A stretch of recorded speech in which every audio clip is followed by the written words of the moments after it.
Hey everyone, I am reading Seal of Solomon, Supernatural Intelligence Agency Book 2 by Nadine Travers, presented by Itsy Bitsy Book Bits. Chapter 1, Lilandra. A few hours after meeting Casey, Montreal. It's lucky for you. You were able to retrieve the stone, I say, and smile at my protege, Juniper, as we leave the Supernatural Intelligence Agency, or the SIA, as it's more commonly known. The agency is just inside the old port of Montreal. Almost all the government buildings are in that area to allow access to and communication with each species without them having to cross into forbidden territories. She'd been having problems with her magic thanks to the calling from the stone, but she's looking a lot better now it's in her possession. It's all good to know that with everything that's been going on and with what we've started to notice, the factions, internal affairs, and the SIA are working together. This is bigger than all of us, and it's going to take all of us to figure out what's going on and who's behind it.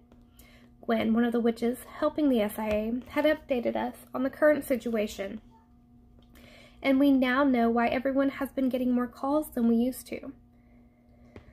We head to Sherbrooke Metro Station and board a train to take us to the library where Juniper can hand over the stone. The witch's territory, home to both big and small covens, is located beside the Paranormal University and Neutral Zone. The buildings within the area aren't tall like they are in the Neutral Zone or within the other factions. What humans see as one area is in fact 3 separate ones. Several covens opened shops inside the Neutral Zone, and humans love the little boutiques. Since most of us are gone on missions or are devoted to our craft, we don't have the time to make money in the Neutral Zone like vampires and werewolves do with their clubs, hotels, and everything else they own.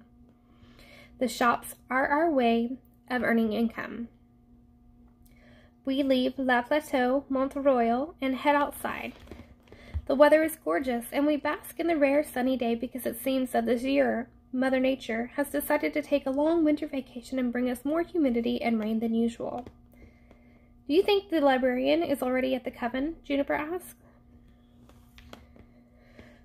We suspended our conversation so our fellow passengers wouldn't overhear us, and even now we keep our voices low.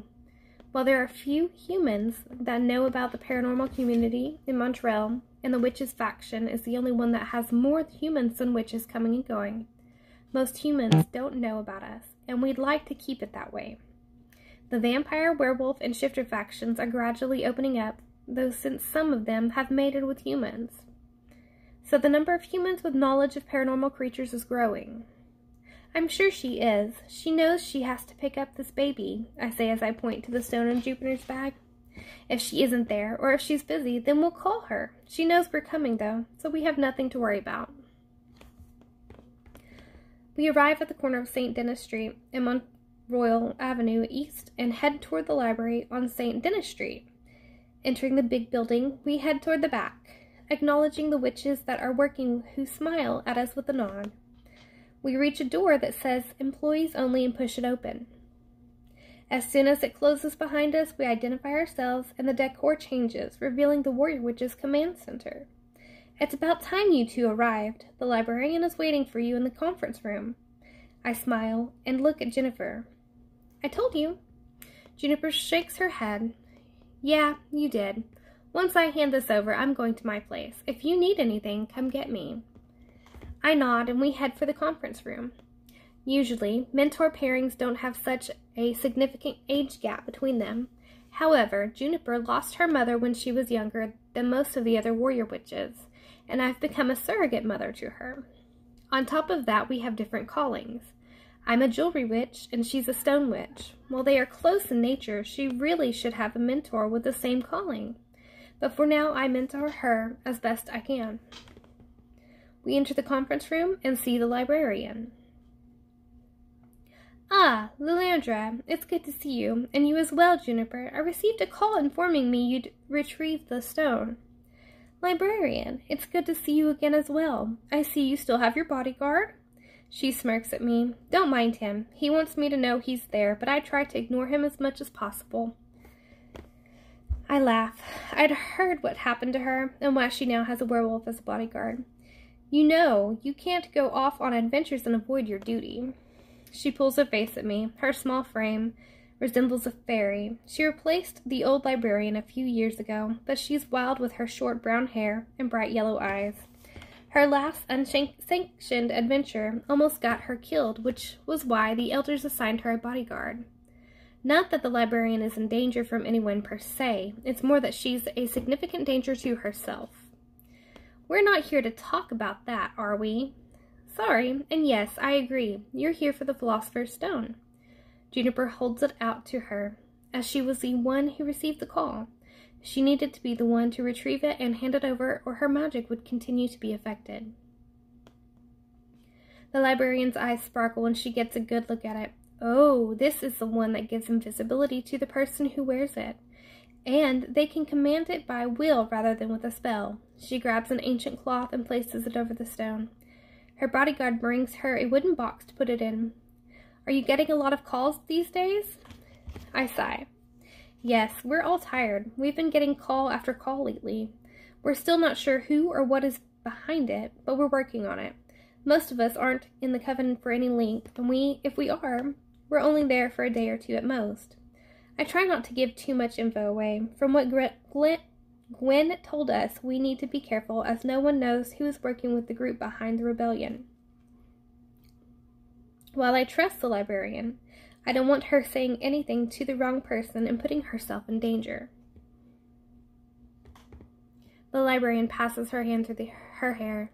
This isn't a normal situation, Lilandra. You're the oldest here, and you're mentioning more and more new witches as the years go by. You can't keep up this pace.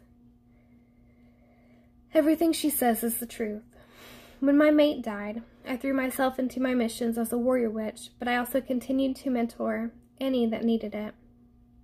The librarian smiles at me, then changes the subject. So I heard your cousin Megan is at Paranormal University? Yes, she is. At least that's what my aunt told my mother. I haven't seen her yet, but I guess with everything that's going on in the community, my path will eventually cross with hers. It feels like such a long time since I was a student at the Paranormal University. All warrior witches go there for at least 2 years before they transfer to the coven within the witches faction. I have work to do, librarian. I need some sleep before going out again. Her eyes widen. You've already received another call? I nod, and she smiles at me apologetically. Be well, my friend, and maybe I'll see you later. With those words, she leaves with the box, followed by her werewolf bodyguard.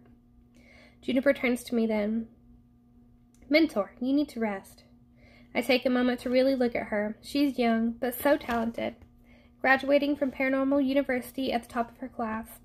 All warrior witches have a unique ability. In Juniper's case, she can use her katana and gun with spells, which means she's always ready to fight. She's one of the best at hand-to-hand combat. I know, little one. I jolt a little, feeling the call go through me again. It's persistent. I smile. It is. I'll grab a power nap and go and retrieve it. She stays beside me as I head to my room. You know what you have to retrieve? Yes, the Seal of Solomon needs protection, which isn't good, I say as we arrive at my door. All of us have a room to rest in within the coven, as well as individual houses or apartments. I have a small apartment, but I tend to not use it a lot. It brings back too many painful memories of the apartment I shared with my mate. Why isn't it good? Juniper asks as I open my door. She follows me inside my small room and sits on my bed. According to legend, the Seal of Solomon is a piece of jewelry that can control any kind of demon.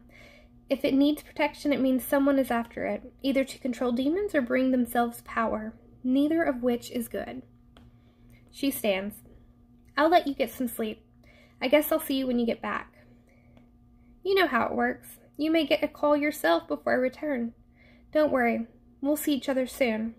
She gives me a hug goodbye and leaves me alone in my room. Another jolt goes through me. Virtuous summon. I cast a sleep spell, but before the darkness claims me, I receive another strong shock in my magic. I suspect my power nap will be shorter than I need. Chapter 2. The Lady. Inside the Secret Society headquarters, Montreal. I sit staring blankly at my computer screen, my mind occupied with recent events, mainly Damaris, Jeremy, Lisbeth, and Casey. The vampire Damaris had been working on convincing Jeremy to join our cause. We were lucky because just after meeting with Jeremy, Damaris was caught and taken to the SIA for interrogation before being handed over to his brother Alto Sutton, head of one of the more ancient and powerful vampire families. Damaris doesn't know much about our plans, but he knows enough to bring us to the attention of some of the factions. Since he was taken, we've been on the move, and our plans have been accelerated. For all we know, Damaris has already been tortured or worse, is dead.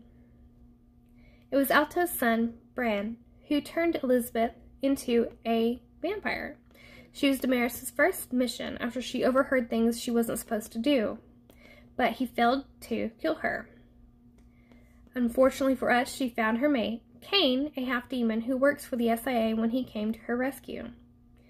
Casey, on the other hand, led the hunt to find and detain Damaris, and when she succeeded, it compromised us all, thanks to that Daywalker bitch. Most of the factions now know something is coming, but they don't know what exactly, which helps us in our quest, or should I say, my revenge, against the paranormal community that betrayed me. No one knows the full extent of what I'm planning, but they will soon enough. Now is not the time, though. I need more power, and possessing magical objects is the only way to get that power, which brings my thoughts back to the Seal of Solomon and our search for it. Once I possess it, I'll have control over the demons, and I'll be able to crush those who put me in exile, along with those that are pretending to help me while actually helping themselves. My lady? Yes, Selena, what is it? We have news. The Seal of Solomon has been located by our team, but is very well protected and has been hidden in one of the oldest New Wave churches in Vancouver. I focus on my assistant, Selena, and hide my joy at her words. Why Vancouver? It was brought from Jerusalem for its protection, and I guess they decided Vancouver was a good place to hide it. That's good news. Which team did you send to retrieve it?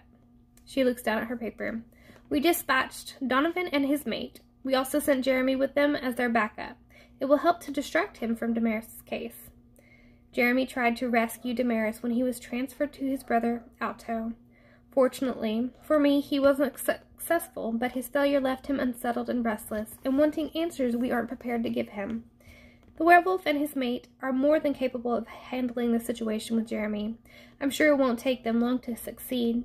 I don't understand why people see problems and obstacles where there are none, instead of focusing and succeeding. From what we understand, it's hidden in an old part of the church. Not only is it underground, but it is protected by magic. What kind of magic? That's what we're trying to figure out. It seems very ancient, and so far we haven't found any documentation on it. I pull up a photo of the church and study it. Did Donovan and his mate scan it? Yes, they did, my lady, and it came back with a signature our database doesn't recognize. I know from the history of the seal that even demons have failed to capture it for themselves, despite several attempts. They don't like knowing an object can control them and would rather be killed than have it fall into the wrong hands. I sit up straighter as a distant memory hits inhaling as I try to recall the specifics. If I remember correctly, and if what I was told was true, in addition to the normal protection provided by the witches, they added elf traps to keep it safe. My assistant looks at me in disbelief. What? Fairies helped to protect it? That's not normal, is it? I was given some intel a long time ago, but I didn't believe it, and honestly, I'd forgotten about it.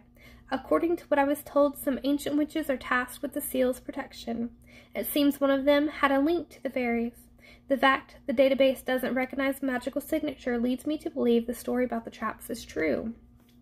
No wonder we're having problems recognizing it. I know those traps. I've never made any, but I've seen them. A light fairy did this, I'm sure of it. They're the best in that field. Add in the power of the earth witches to the traps, and the magic effects of the barrier were probably multiplied. I'm guessing they're old. Very old. Donovan should be able to smell them, and his mate can hopefully keep them from going off. I'm sure they can do it and not set off the traps. If they do, they and the seal could be lost to us. Tell Donovan to smell around and look for old magic. His wolf will alert him of any danger. She nods and calls Donovan. If that is the case, this seal would be more challenging to retrieve. which will allow more time for one of the warrior witches to get to it first. Thank you.